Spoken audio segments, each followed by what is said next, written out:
Heaven knows. For someone like Keqing, who is usually so rigid about Rex Lapis, to speak so highly of Ryen shows the significant impact he has on her heart. However, it's a pity that Ningguang has never truly placed much value on raw power. Keqing could see it clearly, worried that Ningguang might harbor ulterior motives that could harm Liyue, and she earnestly warned, Ningguang, don't entertain any thoughts you shouldn't be having. If something goes wrong, even Rex Lapis won't be able to save you. Don't think I'm joking when I say Ryen is strong. You haven't experienced his pure power, unhinged by elemental energy. Last night, did you all hear the tremors at Tianheng Mountain? Hearing this, Ningguang and the others nodded slightly. Keqing took a deep breath before continuing in a softer tone.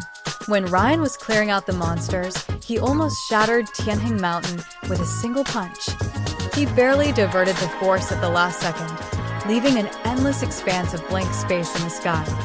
As she spoke, Keqing pointed towards the sea. What should have been a sky filled with mist and clouds was eerily cleared, leaving a massive, unending passage. Ningguang and the others initially thought it was a natural phenomenon. They hadn't imagined it was a punch created by a single person. Ningguang's heart sank. She understood Keqing's words now. Raw power, perhaps even Rex Lapis, would be pinned down by Ryen. Because of that tremor last night, I went to find Ryen. A flicker of awe sparkled in Keqing's eyes. I asked him how powerful he really is. Ryen told me theoretically his strength has no upper limit. But if he were to set a boundary, Ryen can smash the entirety of Teyvat with a single punch. So, Ningguang, don't think about things you shouldn't be thinking about. Ryen is my friend. He is Ganyu's friend, and he should be Liyue's friend. And he will always be Liyue's friend. Make a decision soon, Ningguang. Ryen is still waiting for us to return and help him build the base. After finishing, Keqing said no more. She returned to her seat and took large sips of tea. Her throat was dry after such an intense discussion. Ningguang remained silent, staring at the torch in front of her. She reached out to grab it, but after several attempts, gave up. The small torch weighed at least 170 to 180 kilograms. That wasn't even the most shocking part. Ningguang had tried putting paper on the torch, but it wouldn't ignite. The torch burned endlessly, showing no signs of consumption. Even though Teyvat lacked formal physics, Ningguang couldn't shake the feeling that it defied the laws of the world. In fact, once Ningguang confirmed Ryen had a world of his own, she had already made up her mind to cooperate. But this wasn't something so simple. This was cooperation regarding an entire world, a partnership that risked Liyue's entire future. Truthfully, she didn't have the authority to make such a decision. At the very least, it should be Rex Lapis himself considering it. Ningguang's thoughts now revolved around how she could develop a private relationship with Ryen.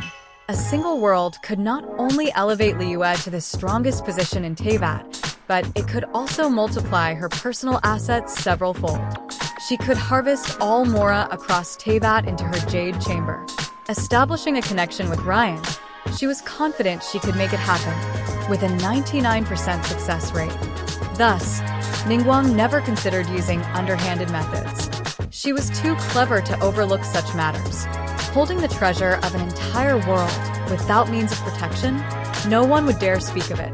The cooperation between Liyue and Ryen was beyond her control now. The only thing she could do was wait for Rex Lapis's command. Right now, Ningguang only desired to form a personal cooperative relationship with Ryen.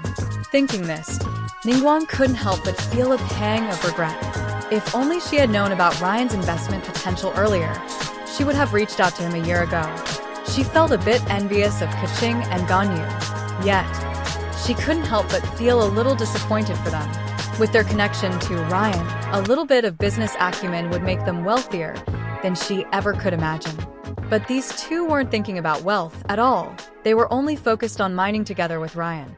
The incredible things in that world were endless. To put it simply, Ningguang could use those blocks to build the floating island of Liyue Harbor in the sky.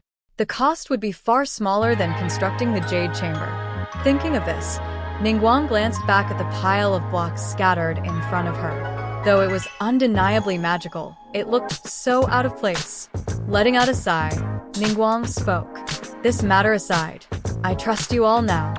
Still, can you please remove these blocks? They're just too unsightly. Hearing this, Keqing's expression instantly turned awkward. Her gaze darted away, avoiding Ningguang's direct stare. Ningguang immediately sensed something was wrong. With a hint of frustration, she said, "Don't tell me you can only place them, but not remove them." Keqing pursed her lips, whispering, "I can remove them, but it requires the right tools.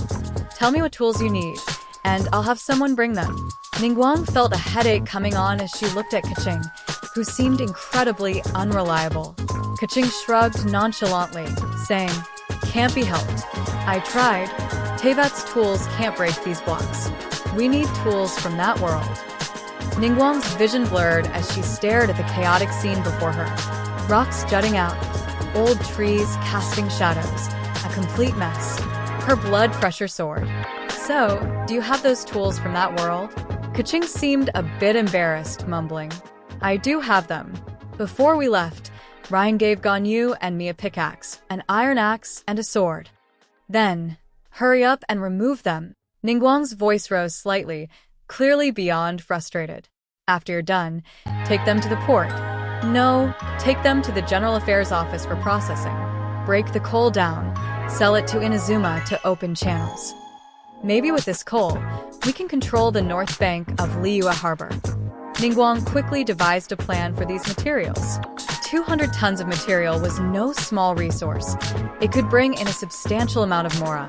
Even if they didn't sell it, it would still ease some of Liyue Harbor's resource pressure, especially now with the dangerous and increasingly difficult mining in the chasm. Keqing hesitated, feeling the intensity of Ningguang's stare. Finally, she gave a reluctant sigh. "All right, honestly, without Ryen's enhancements, I can't even lift those tools." Ningguang looked at Keqing in confusion. Ganyu stepped in to help explain. "It's not Keqing's fault. The iron tools are made from iron ingots.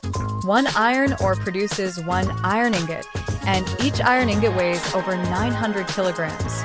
The iron axe and pickaxe use multiple iron ingots, totaling several tons. Even I, without Ryen's help, can't easily swing and break those blocks."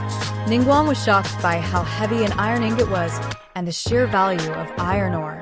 However, looking at the chaotic mess of blocks in front of her, her blood pressure rose. "What do we do then? Are we supposed to ask Ryen to help with this?" Ningguang massaged her temples, unable to look at her beloved jade chamber anymore. It seemed utterly broken now. But suddenly, a gentle male voice echoed from around them. "If you don't mind, let me try." Hearing this, everyone was stunned, standing up in unison to face the newcomer. "Rex Lapis,